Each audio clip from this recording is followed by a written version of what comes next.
You're listening to the Yoga Medicine Podcast. I'm your host, Rachel Land. This podcast brings you information and resources to enhance the therapeutic effects of your practice based on a deeper understanding of anatomy, physiology, and the integration of modern science and research with traditional practices and experiences. Join me and my co-hosts Tiffany Cruikshank and Katya Bach as we dive into all things yoga, research, and wellness. The content of this podcast is not medical advice and is not meant to replace medical care.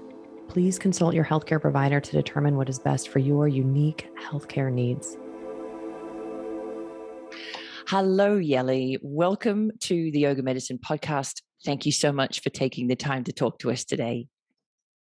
It's truly my honor to be here, Rachel. So thanks for inviting me. I'm looking forward to this conversation. I think it's one of these topics, self-care, but the sort of discipline side of self-care in particular, setting healthy boundaries that so many people in the yoga world can benefit from and kind of struggle with. So I'm looking forward to kind of diving into it. But if it's okay with you, I'd like to start with some of your background, because I think you've had an interesting pathway to teaching yoga and it kind of relates to the theme. I think you started out in the corporate world as an attorney. Is that right? That is correct. It sounds crazy, but it is the truth. And very grateful for that background because it led me where I am today. What drew you to becoming an attorney? What was the interest there? Well, I was born into an attorney family, so I have no choice. It's one of situations where I was very creative. I wanted to be an architect, but I was very bad in physics. And so when I applied to college for being an architect, I failed the exam. And my dad at the time was like, well, there is not going to be a sabbatical in between. You try it again, you go to law school. And I was like, all right. And so I'm very logical. I love reading. I love history. So I was falling in love right away with law. I really, really love law. What I don't like is the system and the people and how this whole thing, after you become an attorney, your lifestyle becomes pretty intense, zero life balance in order to make it in.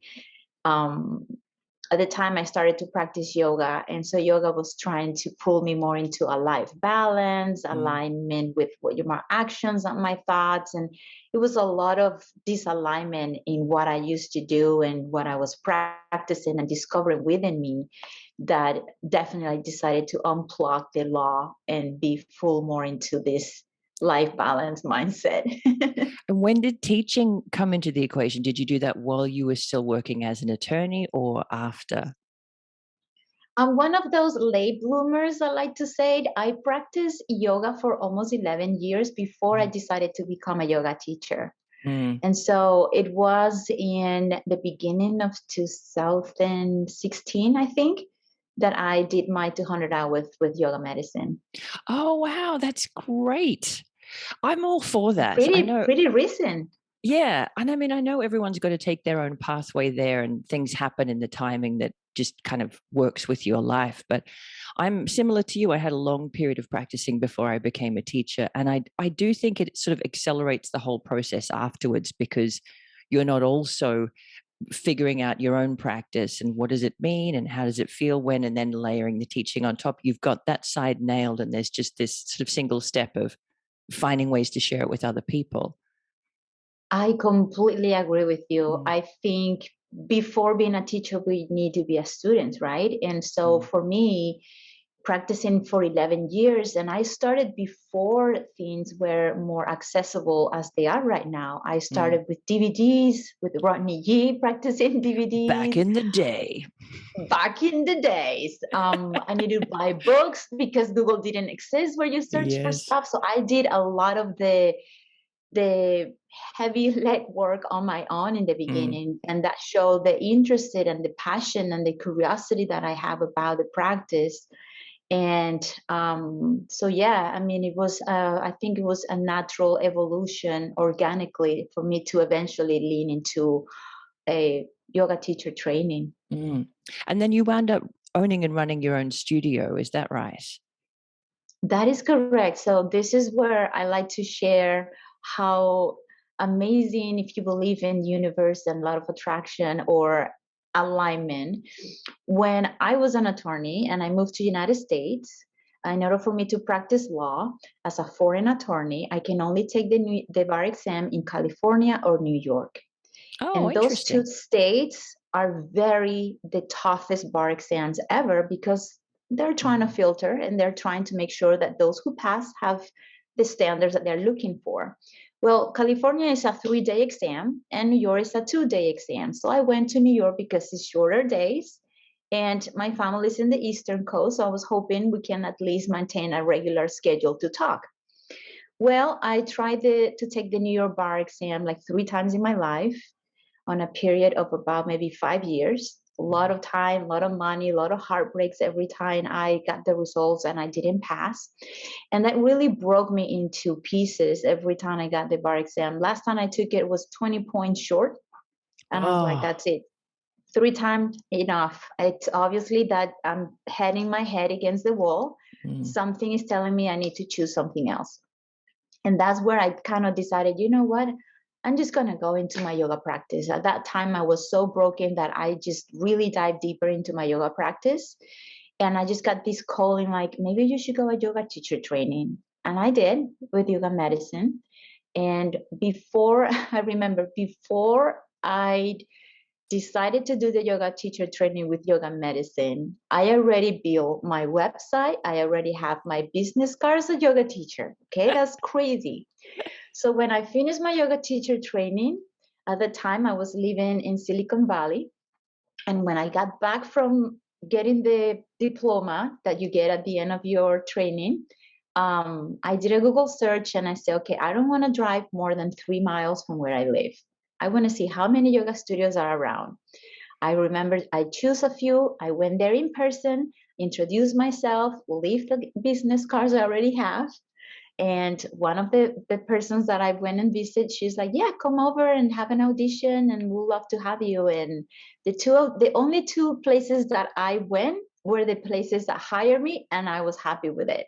That's fantastic. One of them, 9 months later of working at this yoga studio, 9 months is so symbolic because it's the time of pregnancy, this time of the gestation. Yeah. 9 months later, one of the studio owners say, you know what, I got to move. I have a family thing that I need to take care of it. I've been running this for a long time. I think I'm ready to move on. You will be the perfect person to take it over. And I discussed it at the time with my husband. I was like, well, what do you think? Should I? I mean, I just became certified, you know? And here's this landing studio who was in an amazing location. It was a medium-sized studio, very well known in the area. I was stepping in some big shoes in there. And so I have a lot of pressure. And I decided, I took a leap of faith and I did it for almost 4 years.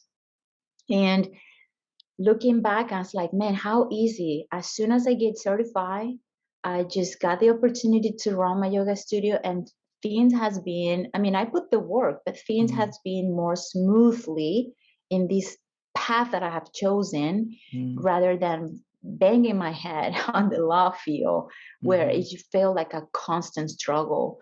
So this is one of those moments that I look back and it's like, wow, sometimes we just gotta take a step back, open ourselves to what does it feel right in here in your heart, and let yourself be led and see what happens. So that's the story of the yoga studio. I love that. And I think there's a couple of things in there that really resonate for me. And the first thing is that sometimes we do have to do hard things, and some of the things that feel like they break us actually make us stronger. But there are also times in my life where I've been doing the hard thing, doing the hard thing, doing the hard thing, doing the hard thing, not getting anywhere, not learning any big lessons, not growing from the experience. And if I've just taken a step back and then a step to the side or even a step backwards and, looked in that different direction, suddenly the path has opened up and there's been this ease and this capacity to kind of go with the flow. So I think that's just a testament to nuance, that, you know, the stereotypes of the hard thing is where you grow and the easy thing is never the right thing, is sometimes that's true and sometimes it's not true. You know, the circumstances vary. And because of that experience, I've learned the importance of self-care. And because of the recent experiences in my life, I keep deciding that at this point in my life, I have tried the hard thing. I have done the hard thing. I have worked really hard. I have done the typical mindset that you need to work hard to get stuff done. And I know that's true to a certain extent. But there is also very important to find a balance on that hard working without compromising your well-being. And that is like learning to mix, okay, I'm going to go with the flow. I'm going to allow things instead of resist things. The practice, the meditation obviously have a big influence because you become self-aware. You become more in alignment with what feels true into your heart, what's, you know, and so yes, working hard all the time with no reason, no intention behind, it's going to be at some point a crashing moment. But when you work hard with an intention and you start recognizing when at time you need to rest, to pause, to find joy in your life, I think makes life a little bit more pleasant. Yeah, you've led really beautifully into the theme for the conversation today, which is self-care. But I wanted to start with that professional background because to me, it was interesting that you've done the corporate thing, you've done the kind of high-powered, high-flying thing. You've also done several different ways of working in the yoga and wellness world. And, you know, self-care is this kind of buzzword in the yoga and wellness world. But I looked up a definition that blew my mind. The World Health Organization defines self-care as the ability of individuals, families, and communities to promote health, prevent disease, maintain health, cope with illness and disability with or without the support of a healthcare provider. And that to me seems like a way too limited definition. And in the wellness sphere, you get the feeling that anything is like self-care could be a bubble bath or a massage. And I don't think either of those definitions really hit to the truth of what proper self-care is. So maybe let's start there. How do you think of self-care for yourself and for the people that you work with? My definition of self-care was developed from my personal experiences. So it's not like this is the definition, but this is something that from my experience, I have come into conclusion of what self-care is. And for me, self-care is daily mindful practices that you do during the day to help you auto-regulate your nerve system. And I know this sounds like a lot of words here, but I know that the listeners are very familiar with the yoga practices and the mindfulness and meditation. So if you know that you have a tendency to be an anxious person, which is my case, I start to recognize physically how that feels in my body. And there is a level of anxiety that I am comfortable with. But then I know there is a level of anxiety that is telling my body, we're getting over low, it's getting higher, it's going to get out of control. And when I know that I'm there, then I practice daily things in my life on the week, on that day, that will help me to bring that level of anxiety to a more manageable level. And so self-care are small actions that you do throughout the day to support your own needs. If you're starting to feel tired, just take a 5-minute break. If you feel your schedule is getting packed, start saying, no, thank you, I'm busy for today.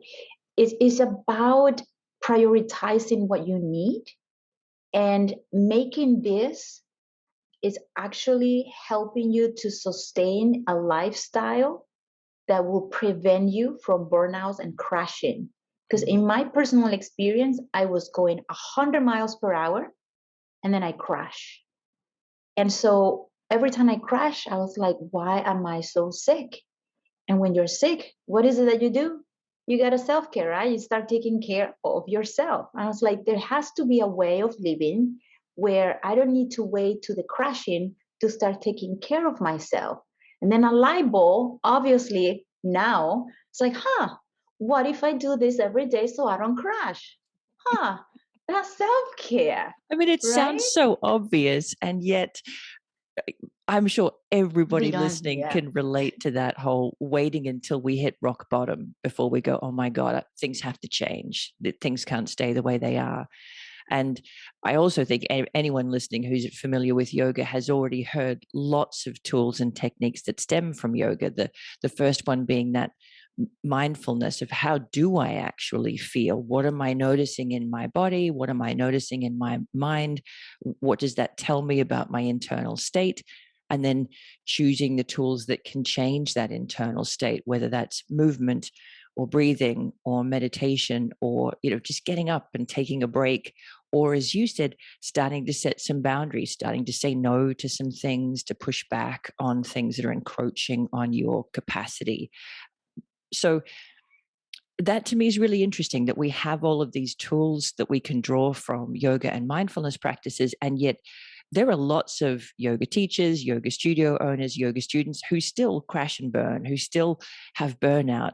So I guess that's what makes me think that the in the moment tools, the day-to-day tools, probably aren't enough alone unless we do head into this process of setting boundaries, of deciding what we're willing to do, what we're not willing to do, and learning how to communicate that to people.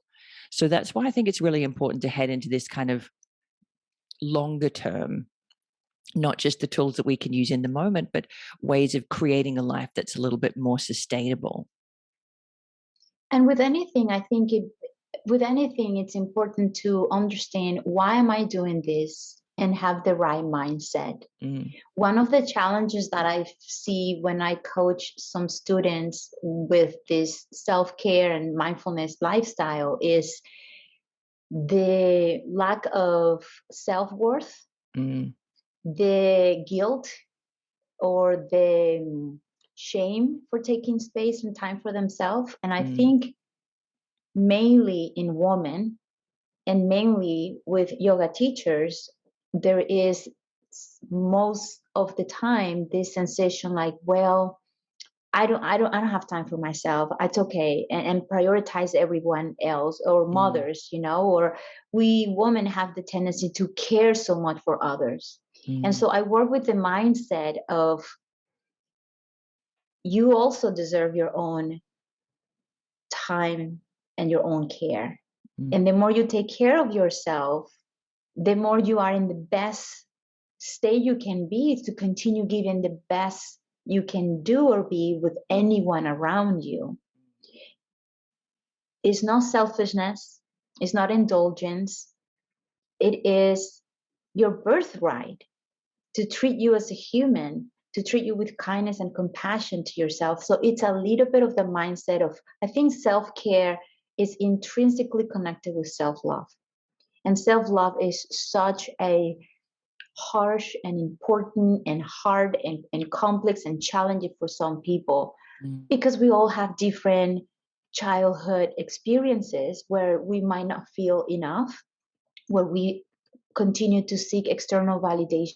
And so we become people pleaser to feel like people care for us. And there is some delicate boundaries in there, if you can imagine, as a yoga teacher. Most of society operates based on fear, right? So you don't want to lose your students. You don't want to lose the potential of your income by setting boundary with the students. You want to be available all the time whenever the students say you are there. But when you are burned out and tired and you just feel that you don't want to teach anymore, for me, when I feel like I don't want to teach, that's a big red flag. Oh my God, I don't want to teach? That delights me. If I don't want to do that, that tells you that I'm getting close to rock bottom. So, yeah. I love that you've headed straight to, why don't we set healthy boundaries? Why isn't that something that we do more naturally?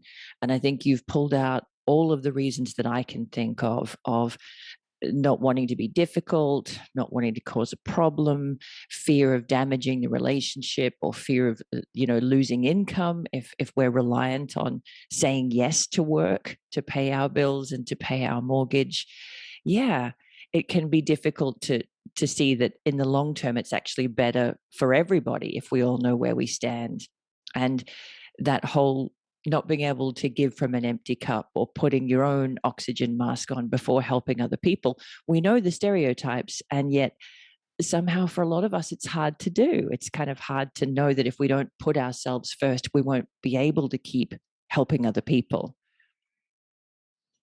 I think, like anything, when you know the tools work for you and you are trying to help others, I think there is going to be a point where everybody's on their own level of consciousness. They're all in their own path.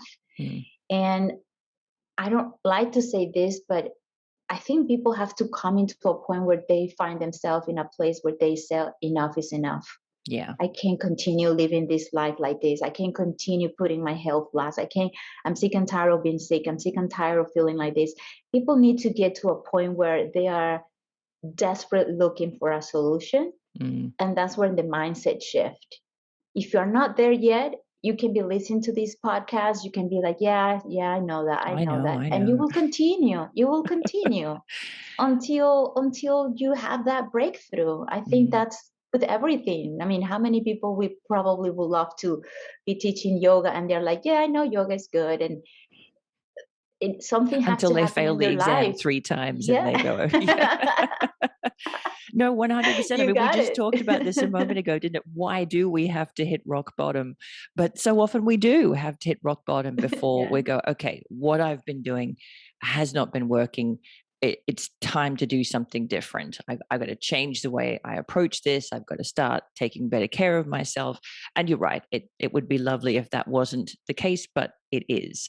So for people who are sort of curious about this whole idea of setting personal boundaries and setting healthy boundaries, I think we've all had the experience of having one breached, one that we didn't even maybe know that we hadn't put words or language around, but there's an interaction with someone where we feel, resentful or put upon.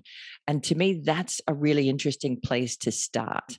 Like if you had a boundary that you hadn't even named or put words around, and someone's breached that because obviously you didn't communicate it to them because you didn't know you had it, that discomfort, that resentment, or that feeling of being overwhelmed or put upon is a really good starting place, I think, to figure out how should the world be then? Like if I don't want to be getting this text from a client at 6:00 in the morning, what do I need to put in place to make sure that that doesn't happen again? Or if I don't want just to have to put up with a client canceling 10 minutes before our planned session, what do I need to do or say to make sure that that doesn't happen again, or that there are consequences? Would you agree that that can be an interesting starting point for boundaries? That will be a very interesting start point for boundaries, but at the same time, it will be too late, because then you're going to have to deal with this. It's already been breached. You have to deal with the discomfort of being, what's the word I'm looking? Confrontational. Yeah. People don't like confrontation. Most and that's why don't. Boundaries are broken. And because one person doesn't want to step up for themselves, they want to avoid the confrontation, and they just start building that resentment, right? But taking that as an example, if you are there and you know that that bothers you, I want to encourage you to set a boundary, because you deserve it. If it's bothering you, obviously it's causing a feeling that you shouldn't be feeling. You should be happy and joyful and balanced and peaceful most of the time, as often as you can, obviously. But take that as a sign that, okay, this is not working, right? Yeah, so in my signal. case, for instance, if I try to do all my business on email. Once in a while, a student will say, well, can I have your phone number? Because, if I have to cancel a class or reschedule a class, I can send you a text. It's easier for me. Fine. But I will tell them right there, here's my phone number. This is my working business hours. Okay, so if I get it, so I grew up in the old school tradition that from 9 a.m. to 9 p.m., it's okay to call and it's okay to text. Before 9 a.m., before after 9 p.m., you just don't. I grew up with that. So if I get a text of a client canceling a class for the next day, let's say, well, let me rephrase. You need to have cancellation policies clear from the beginning. 24 hours at least notice. Okay, so let's just focus on the text first. If you get a text in a time that is beyond working hours, one way to set the boundary is do not reply the text. Remember, this is yoga. It's not life or death situation. If it is, they will call 911. They shouldn't be talking to you. But if you get an email or a text at 11 or at midnight or 1 in the morning, just wait for business hours to respond. Why? Because if you reply right away, you're opening the door saying, it's okay, text me whenever you like, and I'll do whatever I take to reply to you right away. So that's a very clear, easy way to say boundaries. Oh, she replies at 10 a.m. the next day. Okay. So there's no point me maybe they texting try, at 10 p.m. maybe they, yeah. And maybe they try it again the next time, and you keep your boundaries within that, and they will never again text you within out of the hours. And I think this is how it often happens for those of us who are self-employed, that we start out kind of open green field, and then we have these occasions, these occurrences where we realize I actually don't like being texted at 10 p.m. or I prefer to do all my communication by email. I don't like my clients to have my phone number to call. And it's like, once we realize that, we've got to go back and retroactively set up some boundaries. Oh, I never actually set a cancellation policy. I'd better put a cancellation policy in place. So for a lot of us, we kind of learn by trial and error, but I'm sure there's a better way. What are some of the areas in your life that you have determined or identified that you like to set boundaries in? Like, is there a more proactive way to do this from the beginning, as opposed to waiting for the boundary to be breached? Yeah, I like to classify boundaries in two ways. You have boundaries for yourself and you have boundaries for others. So the boundaries for yourself is like, okay, what kind of boundaries I'm going to choose to honor my needs? Okay. And let's say that you honor for me, I'm a self-employed and I work all the time, and I choose a boundary for myself that Wednesdays and Saturdays, I do not teach. That's the time I need to recharge, because I cannot be teaching 7 days all day, every day. As much as I would love to, I'm a human and I have my limits, right? So I set the boundary for myself. So if I have an opportunity of a client or a subbing opportunity to teach on those days, I need to check in with my calendar to make sure, well, if I have 2 weeks in a row where my Wednesdays are completely free, I can make an exception for maybe one Wednesday, but I don't make it regularly or just simply say no.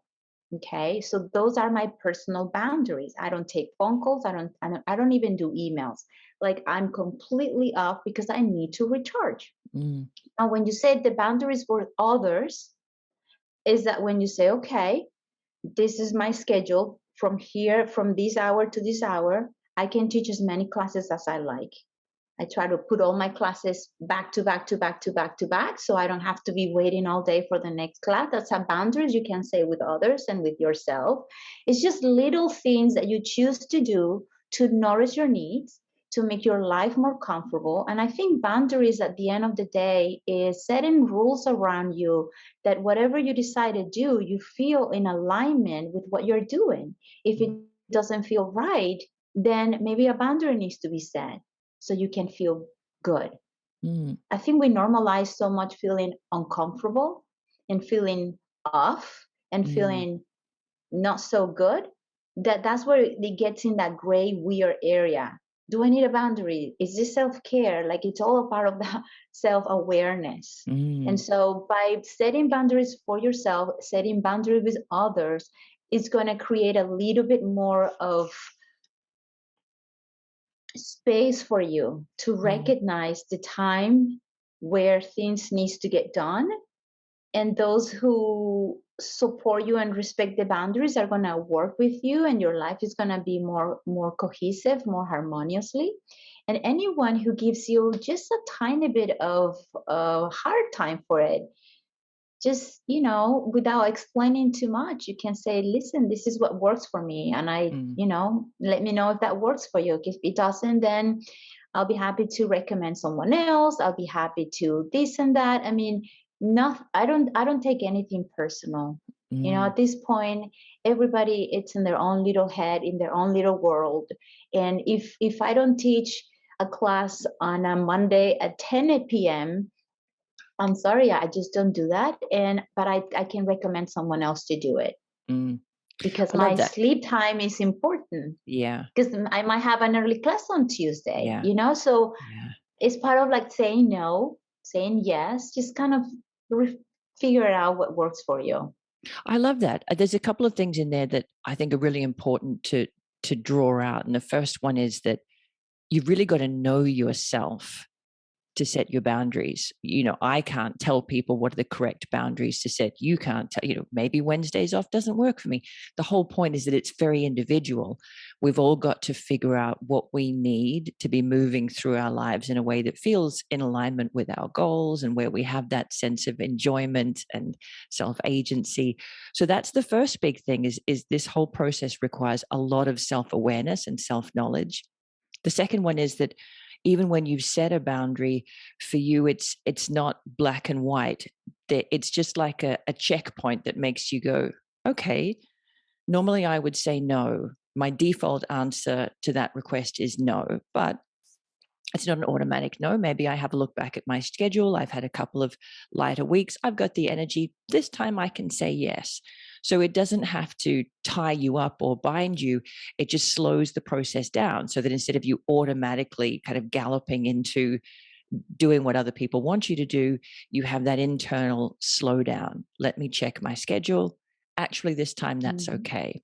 So I think those two things are so important for people to think about, is that the boundaries that are important to you might not be important to me, might not be important to the person listening, but we've all got to figure out what those things are that allow us to keep working in a really sustainable way.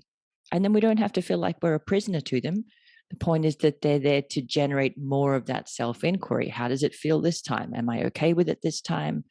Do I want to stick with my default answer of no, or do I want to change that? So I really like that. I really love how you summarize that. And I just kind of want to read some of my notes here that I took about the benefits of setting boundaries. And again, from my own experience, when I wish I would have known about boundaries way early in my life. And I will confess, I think I started setting boundaries in the past 2 years. And it has transformed my life. Unbelievable. And the benefits is like, I feel like you beautifully say, I take control of what to expect from my life, right? So, excuse me, I read sometime a quote that says, every email you get, especially if you're running your own business, every email you get, people want something from you. And so you are giving your energy to every request you get out there. But we need to also have that boundary to give ourselves energy. And you get to prioritize where you want your energy to be and with whom you want to exchange that energy. So one of the benefits of setting boundaries is taking control of how you share your energy. You become grounded and you become more comfortable with who you are. Like you say, you have to be self-aware. Can I do this right now? Does it feel good right now? Should I say yes? Should I say no? How does that feel? And accordingly, because that's ultimately what's going to feel rewarding for you, right? Creating a space for the things that you actually care about. That's so important. I am going to say no to this because I need to do that. Probably you want to, I don't know, do one module of one of yoga medicine online training courses that you bought years ago and you haven't, and you want to do that and you haven't had the time for it, right? Stuff like that. You can teach people how to treat you, and there's nothing wrong about it. They're actually empower them to do the same. And imagine everybody empowering each other to treat each other with the way we want to be treated. And it displays us at a high self-worth, because you become unavailable for anyone who doesn't respect you. If somebody's constantly disrespecting your boundaries or whatever, you know your worth, and you decide, this is not working for us anymore. Just like, I think boundaries is the rules of how you want each relationship to be and how you want to be treated, and create a space for yourself. I love that. And I think the sort of undercurrent is non-attachment. You said that before, you really don't take things personally. You look at each scenario, and what you're really talking about there is your time and your attention is a really important currency. It's probably the most important currency we have. So you're deciding where you want to spend your time, your energy, your attention, which activities take that away, and which activities give you more to invest in the future.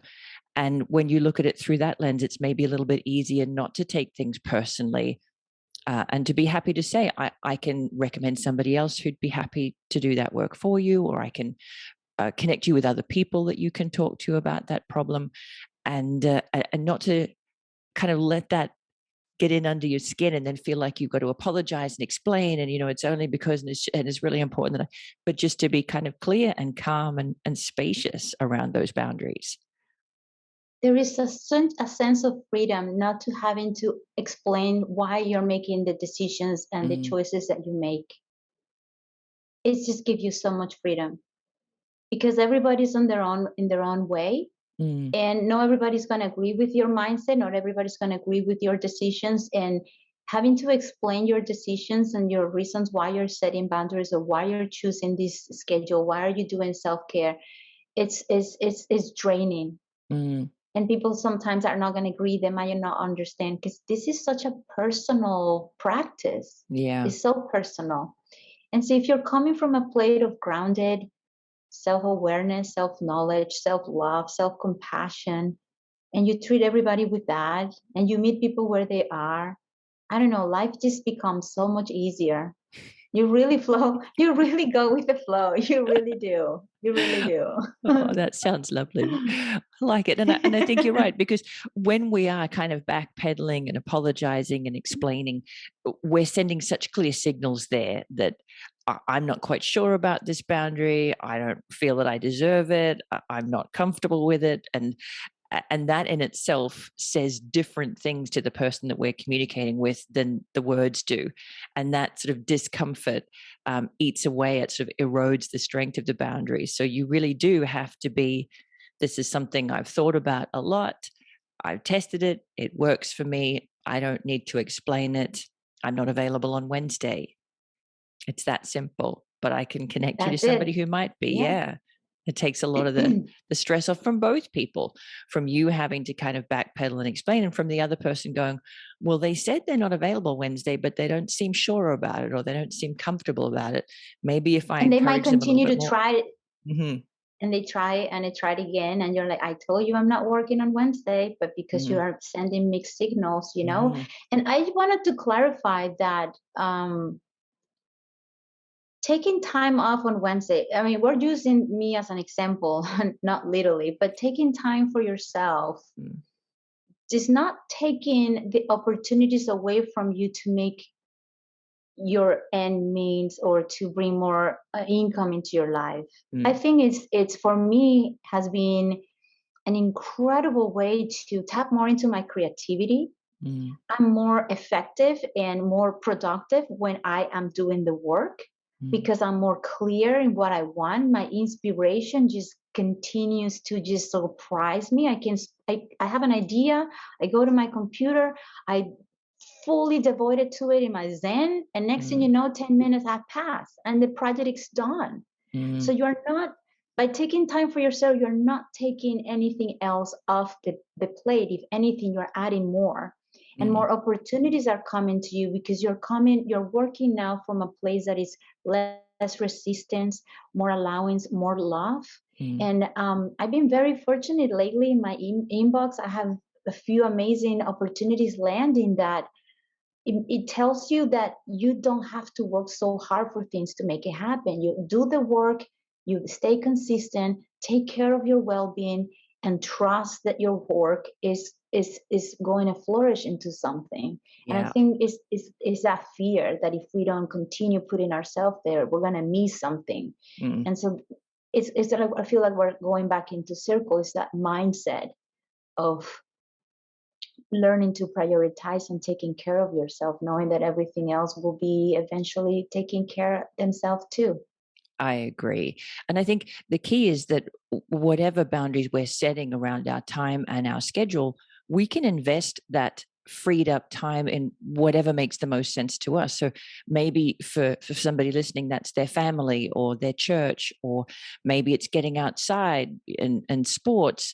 Maybe it is investing time in longer term projects in the business or learning something. Maybe it is, lounging on the couch and watching Netflix. We can invest that time wherever we feel the benefit from it. The key is just that instead of the world dictating how our time is spent, we get to decide based on self-reflection where the most valuable use of our time would be. And so it all boils down to, as you said, self-awareness. And I'm guessing this probably comes back to your initial definition of self-care as mindful daily practices. Like, I guess you can't wait once a year and go, I'm going to set all my boundaries on New Year's Day. How do we stay close to what we need and what's important to us on a daily basis? What are your tips for that? From personal experience, I think when we have a consistent, regular spiritual practice, we can be truthful with what works for us and what kind of life we want to design. Unfortunately, we all humans have the tendency to only really lean into spiritual practices when we go through hardships. And then we are like, recover, or life gets easier, or we're feeling back normal. And then we forget about our spiritual practice. And then something else happened again. So spiritual practice is almost like the self-care for our lifestyle. So for me, the more in tune I stay with my spiritual practice, the more in tune I am with what do I need today. And one way that I always start my yoga classes, and I'm sure my students probably are laughing if they're listening to this, is I always start my classes settling down and I say, okay, ask yourself, how am I feeling right now in my physical body? What do I need? And whatever answer comes, with no judgment and lots of kindness and compassion, let it be. And I think if you start your day like that every morning, you're going to have a better, clear understanding what is it that you need that day, and you will accommodate your actions, your thoughts and words to support that need of you that day. And so that is self-care, and that is your self-spiritual practice. So for me, every morning meditation is a key, fundamental for me. I can probably spend 2 days without any asana practice, but my meditation for the past 2 years is been every single day. And sometimes on my day off, I do more than once a day. It is like drinking water for me when I go into my meditation. And that connects me so deeply into that self-awareness. And how do I feel today? And not only in the morning, try to ask that question throughout the day, in the morning, at lunch, at dinner. How am I feeling? Why do I need? What can I do right now to satisfy this need? And it doesn't have to be complicated. Self-care is free, and it could be as simple as closing your eye for a couple seconds because perhaps you feel overwhelmed, overstimulated. Just resting your side for a couple seconds can be all you need in that specific moment to kind of recalibrate your nerve system. And so just be consistent in prioritizing yourself. Keep your spiritual practice, whatever that means for you, journaling, gratitude practice, spending time with nature, going to bed a little bit early, showering before bedtime and draining all the energy of the day, simple things can sometimes be the most amazing things to really create a big transformation in your lifestyle. In fact, usually it is the simple things that we can do easily that are the things that we actually do consistently. Yeah, I think you've come full circle, really, right back to where we started, that self-care are these little in the moment daily practices that we choose to do to look after ourselves, whether that's physically, mentally, emotionally, spiritually, whether that's to nurture our social connections. And it, on the surface of it, it sounds selfish, but the underlying foundation of it is, what do I need now today so that I can serve? What do I need now today so that I can be my best self as I go out into the world to do my work? What do I need to bring my best self into my connections and my relationships? And when we look at it through that lens, as you mentioned earlier, this want to nurture and care for people, it's the least selfish thing we could do, because we're bringing our best self then to every project, every interaction that we have. And I want to emphasize that self-care is not about just nourishing and tapping into the best version of yourself or the good version of yourself, because Hashtag live let's my be best honest, life. yeah. Because life happens, and sometimes we can be sad, we can be a little bit confused or grieving, and sometimes your best self is acknowledging that I am going through a tough time right now, and I'm just going to be a little bit more kind to myself. And I'm going to limit my interactions, or I'm going to limit certain things to allow myself to feel and sit with these emotions. And maybe just that is your self-care of the day.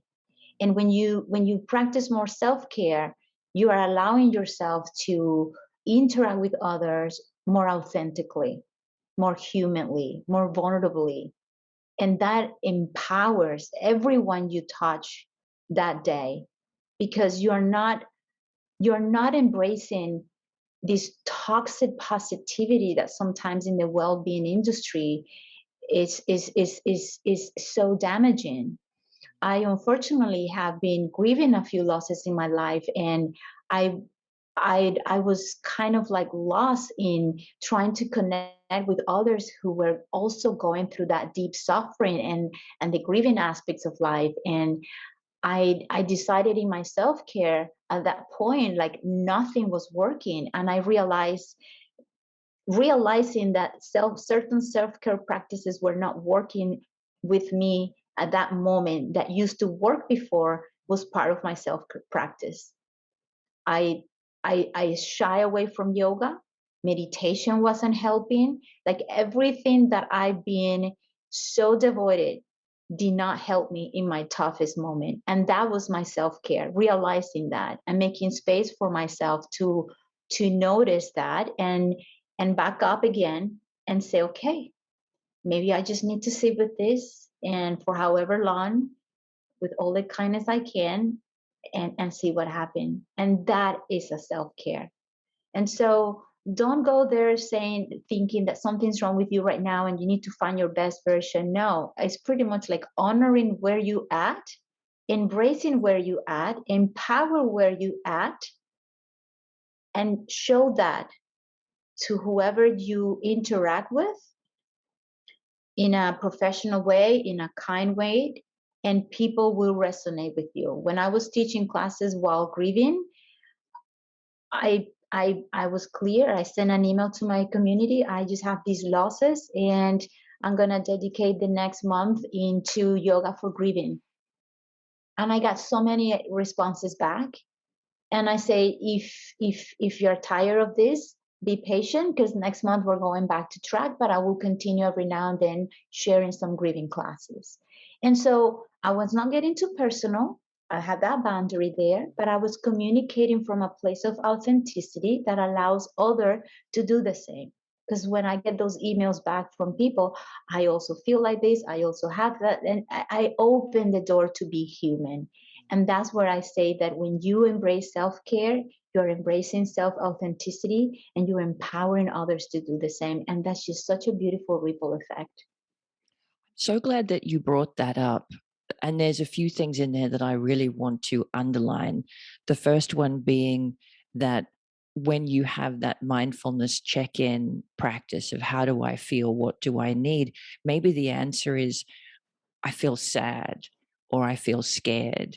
And the answer isn't to try to fix that, but to feel that might be the self-care practice. Yes, I'm scared, or yes, I'm sad, or yes, I'm lonely. And that awareness itself can be really powerful. The second thing is that it's not a really easy formula, as you've said, something that is so powerful and so supportive for you, meditation. It's not the answer for everything all of the time. So it's not as if you can just set your routine. This is what I do at 7, and this is what I do at midday, and this is what I do at 5. It really does need to shift and change with the demands of your life and with the changing circumstances of your life.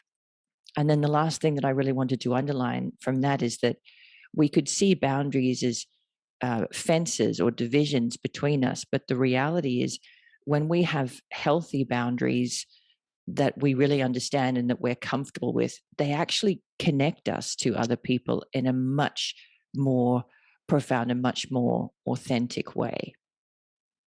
Yes, totally agree. Yeah. Mm, It's just powerful. It's very, very powerful and very undervalued.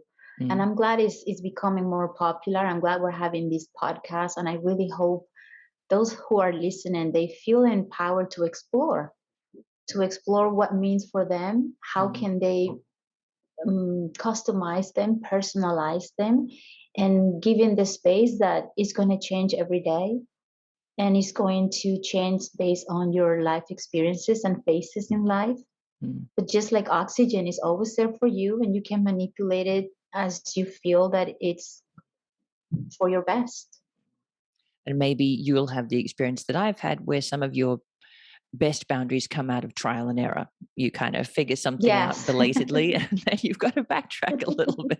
Didn't realize I had that boundary. Now I'm aware of it. Yeah, I'm going to put it in absolutely. place. Are there any other things along the lines of self care or boundary setting that you want to leave listeners with as a sort of takeaway? Just explore, try and Mm, err. You're not going to get it wrong. There is no wrong or right way here to practice self-care. mm. Deep down, you know what you need. And I just wanted to give you the courage that you deserve it. You are here for a reason. We need you. You you are amazing. We love you. And I think you need to embrace that feeling for yourself as well. I think that's a really beautiful place to finish. That you're worth it. Yeah, that you Yes. are worth caring about enough to look after yourself. Hopefully, everybody takes that message away. And there's one more topic that I'd like to bring up, and that is that it's accidentally really good timing for this episode, that this will be airing in September during Hispanic Heritage Month in the US. And I believe you were born in Venezuela. And so maybe you want to talk a little about that and what it means to you, if anything. I I am so touched by that month because immigrants here in the United States, they work really hard. They work really hard. They are coming here with the best intentions. And lately, with so many things going on in this country with regulations and politics, it's a little bit heartbreaking. And I just want to take this moment to honor all the immigrants and provide hope that when you are doing things from a place that feels right in your heart and you're working hard and all you want to do is create a meaningful positive impact with your hard work, I appreciate you. You are very much appreciated. We contribute so much, and I understand that sometimes that goes without any credit. But today I want to say I see you, I hear you, and everything you do is super, super appreciated, and continue doing amazing things with whatever you do. Your hard work is going to pay off. Continue believing in yourself, and just knowing that you're acting from a place that feels right in your heart, doesn't necessarily mean that you need to have that external validation. Mm. You're still an amazing human being. You're not a second-class citizen or anything like that. You are an amazing being with rights, and you deserve all the happiness and all the good your way. I love that. I think that's a fantastic place to wrap up our episode. Yeah. And really, when you boil down to it, almost everybody in this planet is an immigrant if you go back far enough. So that should be a reminder to all of us to see ourselves reflected in the journeys of other people. Now, for people who want to know more about you and more about what you do, where would you send them? I will send them to my website. My website is Yoga Yely, and I'm on social media under Yoga Yely. She's getting kisses from her pup at the moment, if you can hear nudging in the background.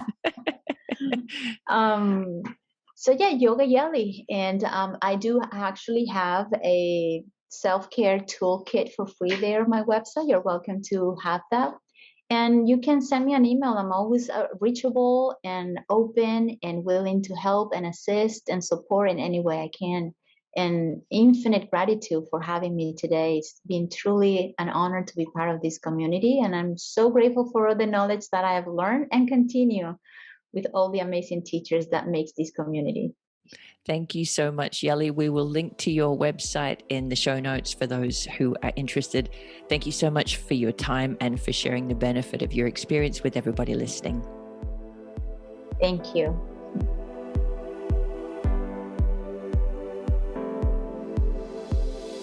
Thanks for listening to Yoga Medicine. If you liked the show, be sure to subscribe and leave a rating and review on Apple Podcasts or wherever you listen to podcasts. And if you got something out of this episode, please spread the word and share it with a friend. You can find more information, articles, trainings, and classes at yogamedicine.com. Check us out on social media as Yoga Medicine, or you can email us at info@yogamedicine.com. Thank you for being part of our Yoga Medicine community. The content of this podcast is not medical advice and is not meant to replace medical care. Please consult your healthcare provider to determine what is best for your unique healthcare needs.